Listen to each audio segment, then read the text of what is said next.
Hi. I just woke up. I didn't get a lot of sleep.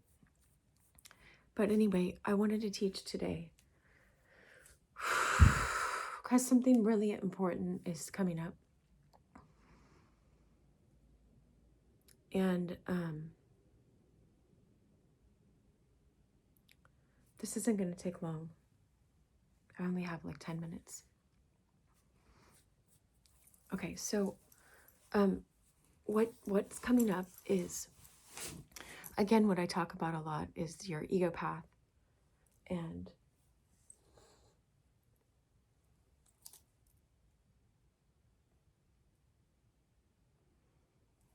just take a second to be present.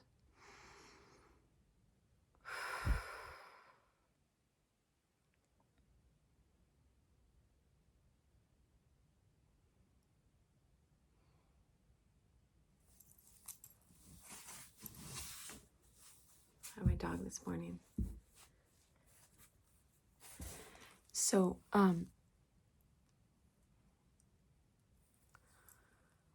what was shown to me in my meditation, I just finished my meditation, but it's been building. I've been seeing how all this groundwork has been laid and laid and laid, and it feels like I've had like 1,000 construction workers working on my own psyche or my own soul, men and women construction workers. I don't know how. It's just like, all the help of heaven, and who am I to turn away from that, for my own ego gratification wants, or what I think is going to satisfy me. So I'm offering this to you guys so you guys can understand this too, is when we keep feeding our ego and go in addictions and stuff, our own addictions, they're hidden, they're often hidden. And what, like Eckhart Tolle and other people talk about, oh, I wish over there I have it. I think I'll grab it. I have this great, amazing quote from Kallistos Ware. He's a Metropolitan bishop. It might have fallen down behind my desk last night because I heard it. But he talks about Christ speaking out of the stillness, and this is why Christ's actions were powerful.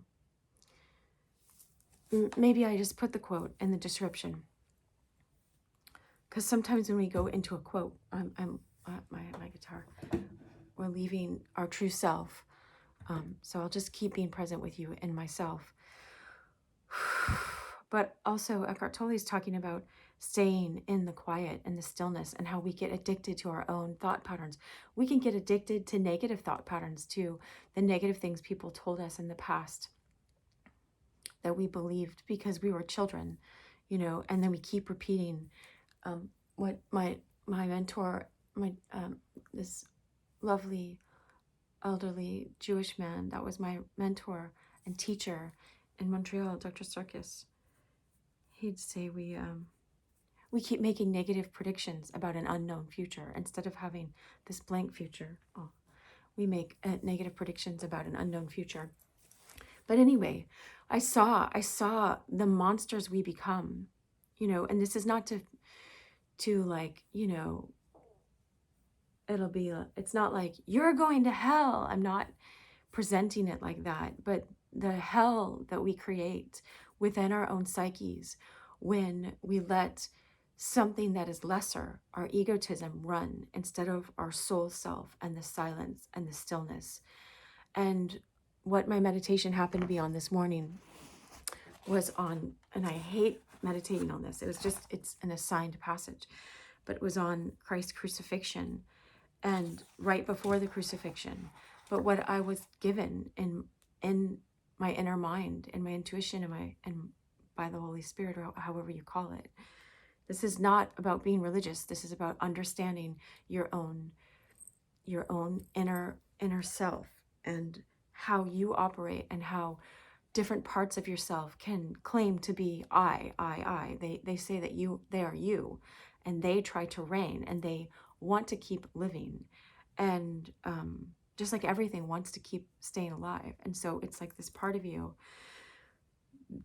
that's not even part of you. It's like thought forms that we've identified with as our personality self that say that they are the real you. And, you know, just, you can learn this yourself as you go into your own stillness and pray to divine love, that divine love will help you see this more and more, and find other videos that talk about it. I'll link I'll plan to link the Butler one. His last name is Butler. It's this amazing old gentleman that talks about it so well. I'll link one of his. You can look at a lot of his. My mind's in a different place, so his first name is slipping me right now, but I know it starts with a J, I think. Anyway, so I was seeing, see, I wrote down, be in the stillness. Christ acted out of the stillness. That's why his actions were powerful. That's what Kallistos Ware said. Metropolitan Kallistos Ware. Anyway, so when the governor, Pontius Pilate, gave Christ over to his soldiers, this is what it said they did. And this is the vision that was given me, was that our egotism does this. Is when we go in egotism, it pretends, it makes it look like we're going to have all the money and all the power and all the fame and all the beauty and everything else. It promises the world, but leaves us empty. And this is what it did to Christ, that part of us, when we let our addictions run us instead of getting into the centered, quiet place and learn how to be Zen and balance out our energies, or however you want to call it. There's lots of different ways to describe this, but the soldiers, it says, Jesus was in the common hall, which is like the commonality of all men. I'm just stay in a quiet place and hear this with your noetic mind, your higher mind or something. They stripped him, so they took off his garment, which was love, which is the highest love, which is our higher soul self. It was this garment that was one. This is why they cast lots for it. They stripped him of his garment, took it to the side, and they put a scarlet robe on him. So it's like the fake mockery that the ego offers you, a fake kingship and queenship. They put a crown of thorns on his head and mocked him with that. It says, and then I wrote down just what they kept doing.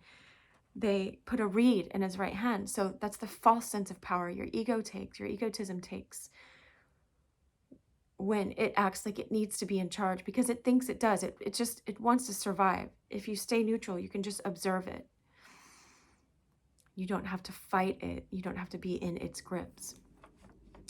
So they put a reed in his hand and they bowed the knee to him.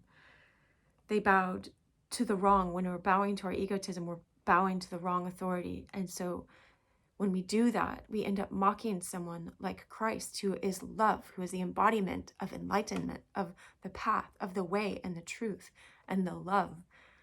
And he was silent. He showed us how to stay in the silence while this is happening, while our egotism wars against us. So they mocked him, saying, "Hail, King of the Jews." And if I remember correctly, the word Jew meant those who listen, those who hear, those who are hearing the way.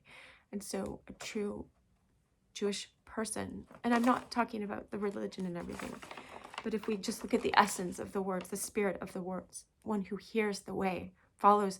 And in Hebrew, it's to hear is to obey. Is when you hear, you get this knowing. And with that knowing, you're like, of course, I will walk in faith in this.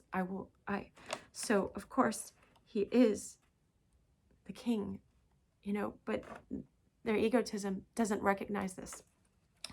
So then they spit on him, and then they took the reed and smote him on the head, which is what happens to us. Our true kingship and our true queenship gets knocked down, and we make it unsafe for other people that we're around when we're in that, because we're in our addictive energies and our egotism that doesn't care about other people. It's not in love. And so it's in power and trying to take power and trying to get power over people and it, like we can withdraw to try to get power and stay the more powerful one. Anyway, I won't go into that, but just listen to what your inner heart is telling you. They smote him on the head, and after that they mocked him more and led him away. Oh wait, and then they took the robe off of him, the scarlet robe that they had put on, the false one. And they put his raiment back on him, the one they didn't recognize. We don't recognize when we're in that, our egotism instead of our soul self. We don't recognize love as love. We mock it. We laugh at it. We don't recognize the way. We don't recognize the true king. And so then it says they put his own raiment back on him. So he walked in his true raiment, true clothes of love. And then they led him away to crucify him. And he allowed himself. He gave up his life. I don't know the mystery of all of that, but it's love. It's love. And I don't want anything less than that. I wish you love.